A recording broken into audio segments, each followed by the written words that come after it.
நாம் தமிழர் கட்சி 2026ஆம் ஆண்டு படைப்போம் புதிய அரசியல் வரலாறு.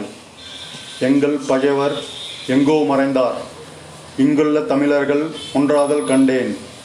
புரட்சி ஓங்குக, இளைய தலைமுறையே தலைமை தாங்குக. வீறு கொண்டு எழுவோம், வெற்றி கண்டு மகிழ்வோம். எங்கள் வாழ்வும் எங்கள் வளமும் மங்காத தமிழென்று சங்கே முழங்கு.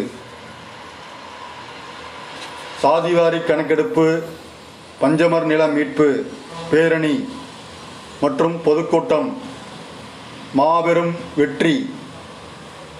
செங்கல்பட்டு மாவட்டம் அமைந்துள்ள அம்பேத்கர் சிலைக்கு அருகே பொதுக்கூட்டம் மாபெரும் வெற்றி அடைந்தது. அனைத்து தமிழ் சமூக அரசியல் தலைவர்கள் மற்றும் நாம் தமிழர் கட்சி வெற்றி வாகை சூடியது.